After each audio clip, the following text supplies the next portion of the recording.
All right, it's ready to paint. Let's hit it. You know what? I'm going to ask some questions this time. We may not win today, gentlemen, but we'll have a good time. Alright, so Rob had kind of brought this up when we were painting and just kind of talking about things when I was going through things to kind of teach him and just kind of going over techniques and learning stuff, and he kind of got to a point where he said, hey, I kind of feel competent enough that I would like to watch you paint. I feel like I could pick up more from it, or that kind of thing. So I'm going to try painting my wizard today. And I'm going to ask a whole bunch of questions. Yeah.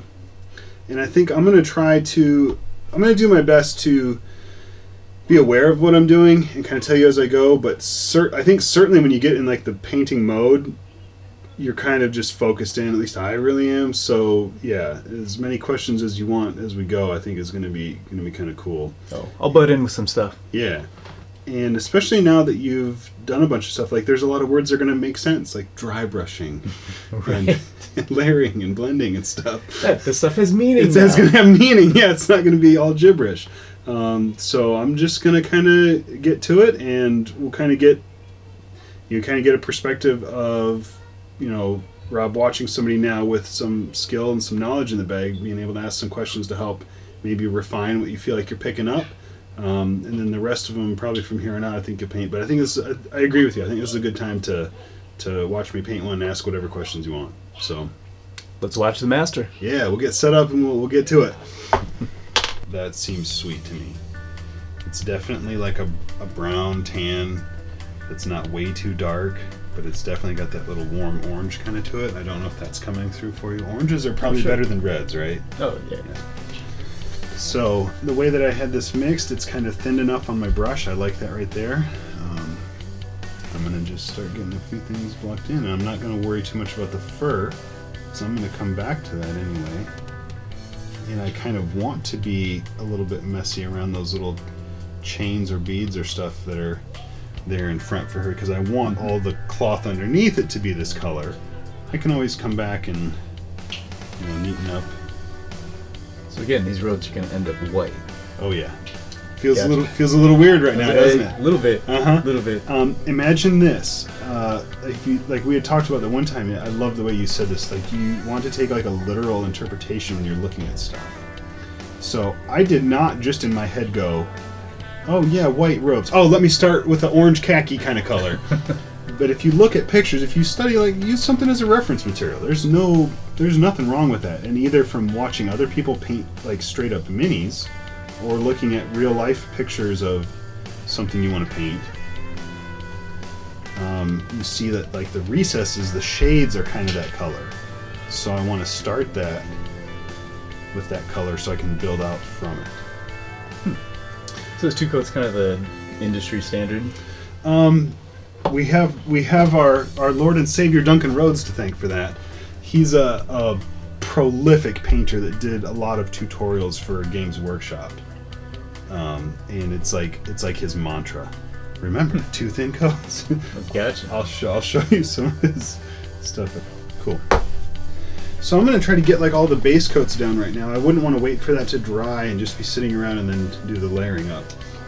So I'm going to go to the next bit with the furs. The more medium or the more dark gray that I go here, the more that highlights on the fur are going to pop. When I go to do the dry brush, it's going to make it pop. If you think about what makes a dry brush really pop is the contrast and the lightness of the color. So if you dry brushed a dark brown onto a black, you are going to get an effect, but it's not going to pop like crazy. And I think of fur as being probably worn and having tattered edges and things that are going to be really bright or light. Mm-hmm. So when I go in with a really light gray, I want it to really pop against this stuff.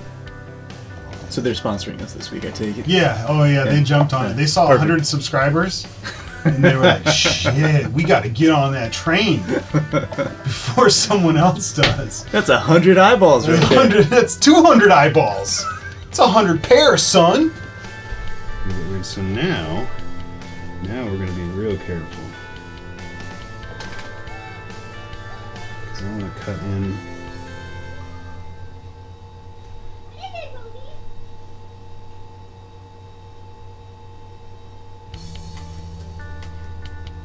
does not have to be the case. So it doesn't have to be perfect the first time. Does not have to be perfect the first time. And I would say this even, you know, I think there's something to be said for, instead of spending so many hours and hours and hours making all your minis exactly perfect the way you want them to be to get to play the game that you want to play, if you get them respectable, if you get them looking good enough to play that you can clearly identify them on the tabletop and that they have a good theme to the army and stuff, I've always thought this is kind of a cool idea too. Hey, you've got them all painted. The day that elite unit takes down the enemy's warlord or general or something, you go back and you edge highlight those bitches. you give them some. You give them a little reward. You give them a little reward for rolling their dice so good. I don't know, something like that. Or every time that your commander wins a battle, you go and paint another standard on him or something. You know? Yeah, draw another little badge. Yeah, draw another little badge on him. But I think that can also keep you from being so invested in how much time you've put into painting something, and then if it doesn't perform well, you kind of feel like, son of a... Ends up being on the first battle, you know, or something. Yep. And maybe it's good, you know, in the long term, but it kind of just gets you playing the game. Now that really is depend. Some people just paint for the sake of, like, I just enjoy painting. In that case, obviously that doesn't apply. But if you're just painting to you want to play the games, get it done.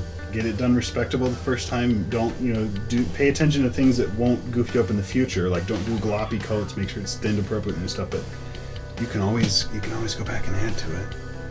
I'm starting to think more and more that that's a kind of a cool idea. All right.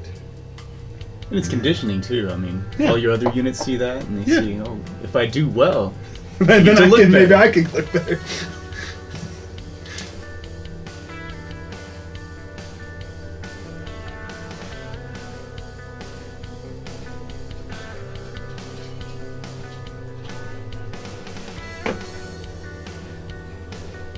So what's like your thought process for selecting what paintbrush to use? Right now I'm doing base coats, so I want to cover ground. I would not want a little detail brush for that. Now there's certainly edges that I kind of come to that maybe if I needed to swap over to one I would, but if I can get a good enough point on this brush, I can always be sloppy on the other side of it, you know, and because I'm just going to be base coating that anyway. So as long as I can get enough of a tip to respectably get to those edges, and honestly if I went a little bit over, I can neaten that up when I'm coming back again anyway. So right now I don't want to waste time. I want to just get colors blocked in and get them down. So I like this thicker kind of brush. I'm digging I hadn't thought about this, but I'm really digging the idea again of contrast. If she's got a bright blue glowing staff and cool colors and this and cool furs, I'm going to make her a bit of a redhead. So I'm going to start with a brown and work up through like oranges and reds there. It is miniature painting. Right?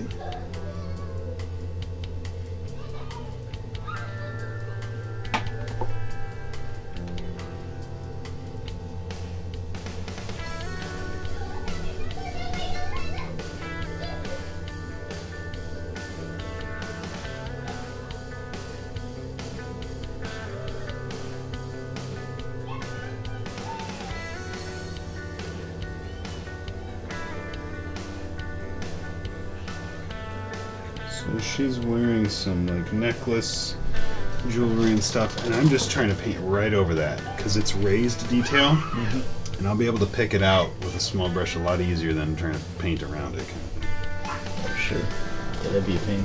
Yep. And I mean, another thing that might be helpful is the angle of your brush. Like when I'm trying to paint, if this is the surface, try not to come in like this. I always try to you want that angle to be very, very minimal. It's closer to parallel with it than like 90 degrees away from it, unless you're just dotting a detail, because it helps you to kind of draw the paint across that surface. It helps it to spread out a little bit better. This is going to be such a subtle difference for this first one because we blended a little bit of that brown in with this khaki. But you can see how we're kind of lightening up a little bit. And I kind of want to go a little bit more thin than maybe we usually did. And I want to catch all of this stuff that's... I'm going to catch the beginning of all these rounded parts of the robe. And boy, you can already see the direction where we're going, right? Now we've got that layered effect, and the parts that are down, I left them. So the parts that are in those recesses, I left them, and there's already a little bit of a pop kind of developing, and we're just going to keep accentuating that. We're going to use this for our dry brush. On the fur, the bluish gray. I want like a bluish gray wolf kind of snow animal kind of fur looking thing. So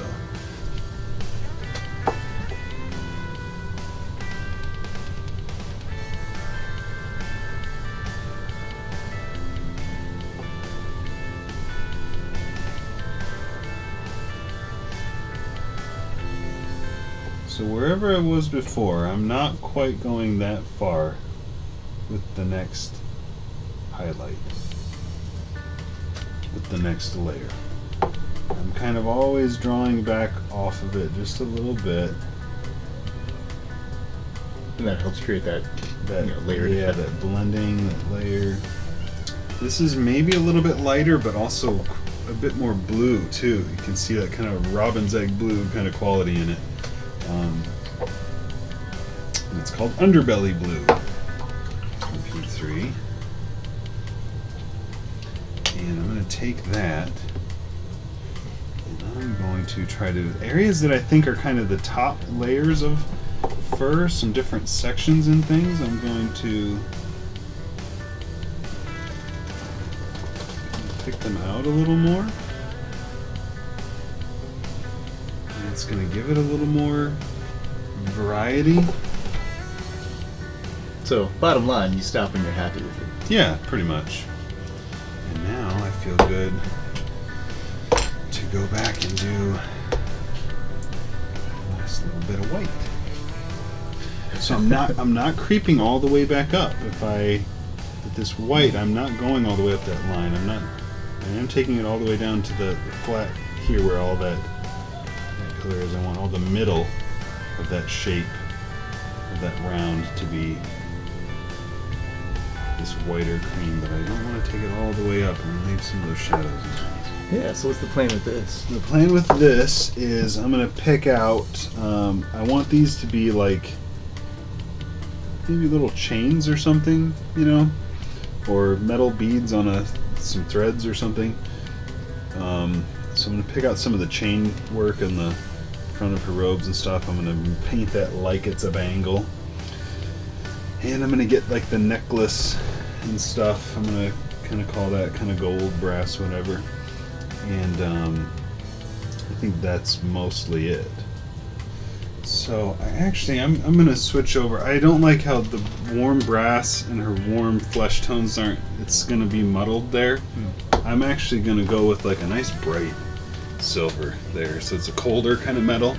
Oh, sure. And contrasts a little bit more. I want it to be a little bit more easily. You're just gonna paint right over that gold? Yeah, it should be fine. I mean, this stuff, A, it covers so well, and then B, it's gonna have a little metallic look to it underneath. It shouldn't give it any trouble.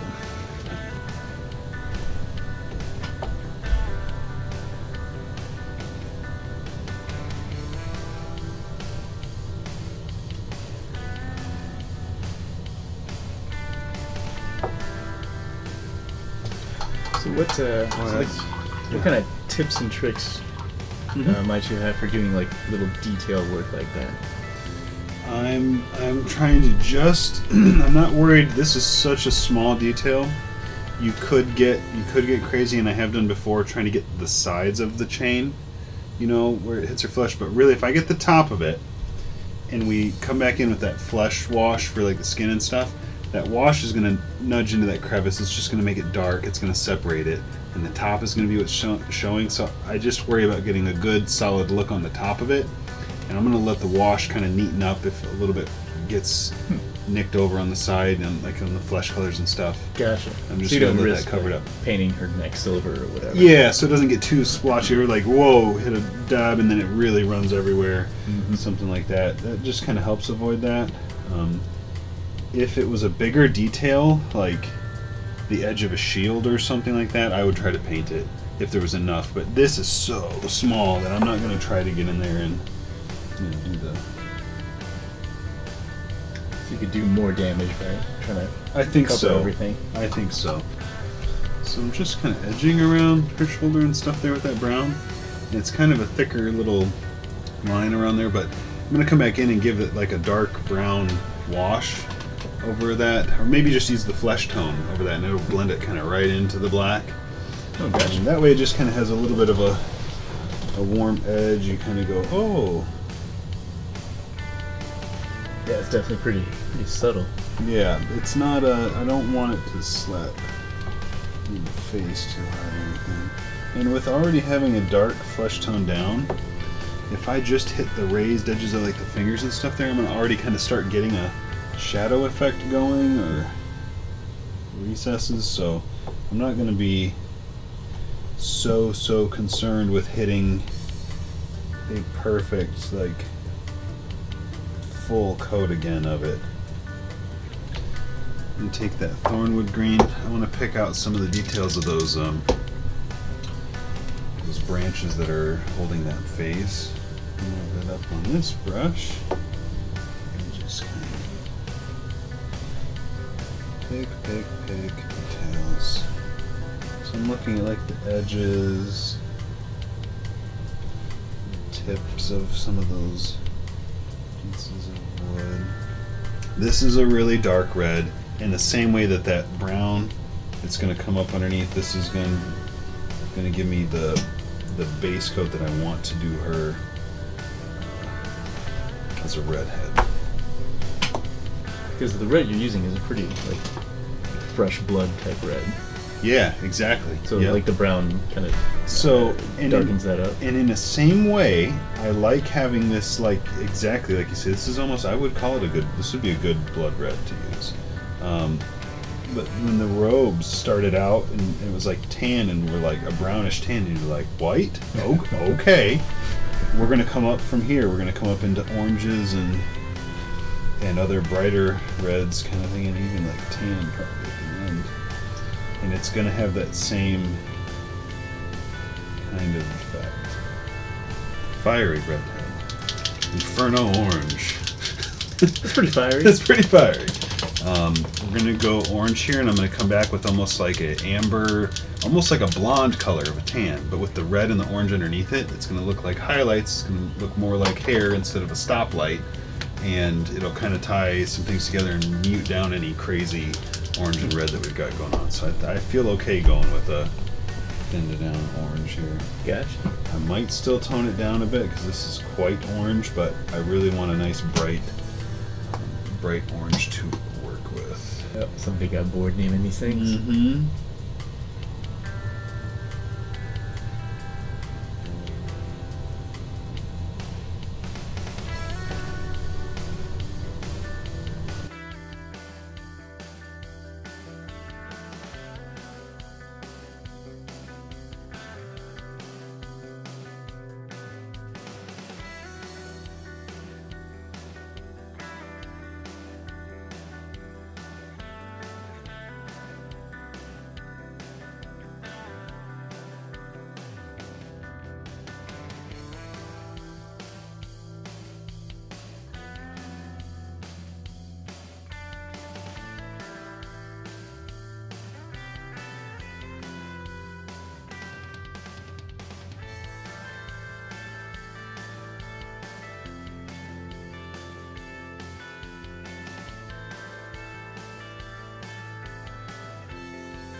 So there we go. I'm gonna call that one done.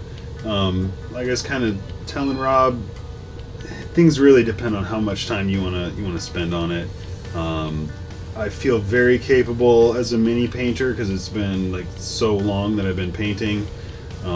There's always better painters, you look up to and stuff. I don't think I'm like the best painter out there, but I certainly feel comfortable in my own skin and comfortable discussing techniques and stuff. I try to keep pretty in tune with it, but I'm pleased with this right now, especially for Frostgrave, from a main wizard for a character. I think it's pretty good. This would be a great stand-in too for during D&D. I feel like you might pull something like this in, but there's a lot more I could do, and I may come back and kind of do some more. But I feel pretty good for the time that we have, where we kind of get together and paint. This, I feel good about this one. But I want to turn it right back around now. So being able to watch and see me paint this one, are there any major things that kind of stand out to you that you feel like you picked up or that it helped clarify? Well, yeah, number one, you made it look super effortless, which, super impressive. Time. Literally, there's no substitute for just time painting minis. But yeah, so I hope that's not intimidating. Oh, no. Anybody can get there. Anybody can get there. Obviously, yeah, you've been doing it for so long. Yeah. You just, you know what you're doing. Yeah. Yep. And then number two, just the different ways you were able to create depth by using layers or, like you said, too thin coats. Mm-hmm. I think that's important for just about anything there. And then highlighting stuff, bringing out sort of the different layers of colors that you have there, especially on like that fur, going with the gray and blue. First starting off with that blue and then kind of turning it into sort of a gray. Yeah. Which I never would have thought about, and seeing that technique go down in person definitely will help out. The next thing I paint. Mm-hmm.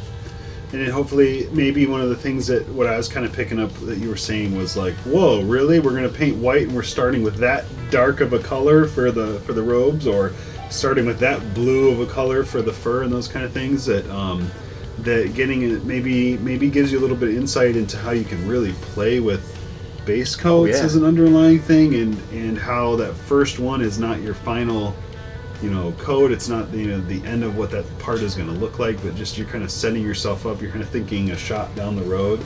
Sure. Like base coats equal depth. Yeah.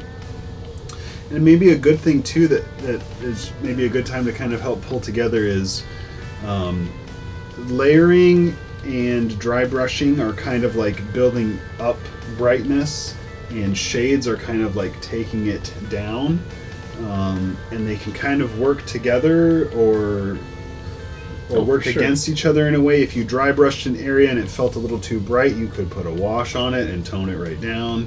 If you've toned down a wash too much, you can brighten it up with some layers, either by painting or a quick dry brush, depending on kind of what's good to use there. But they're kind of two things that are in opposition to each other. They're kind of two techniques that add a lot of depth, but they're kind of like the reverse of each other a little bit, or at least you can think about them in that way in some respect.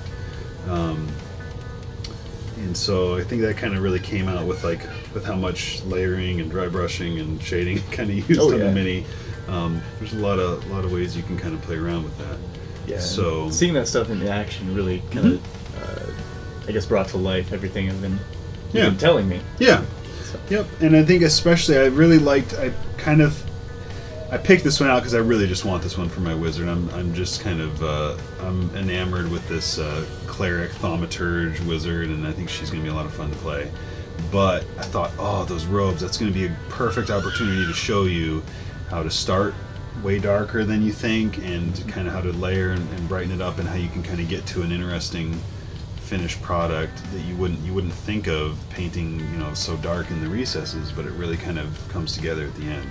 Oh yeah. Sometimes seeing how that kind of came, you might be a little too timid to do that yourself and go, whoa, this is way too dark. I'm out of my I never would have tried that. Never would have tried that. See somebody else do it, maybe you kind of go next time. You kind of go, I could try that out, and I'm not going to be afraid to go a little darker before I come up with the highlights, because you can always brighten it up with highlights. It's just as a matter of maybe repetition to brighten them up if you feel like it's too dark. But there we go. I feel good. My wizard's ready. So that's the last good one that's going to happen for a while. So Yeah. sorry, everybody. No, that's all right. It's a process. You get there for sure. It'll be. I'm very excited to see how your final mini kind of comes out, because I think you're already really picking up a lot right out the gate, and we'll have a few more kind of warband guys to paint up, and then you. I think it'd be good to my kind of roadmap is paint up the warband, practice more of these techniques. I think you've got the basic techniques, everything that's the basic stuff to get a good result. I think we've kind of gone over in some way or another, and it might just be getting more comfortable doing them, or just spending some more time doing them, that's going to develop your skill a good bit.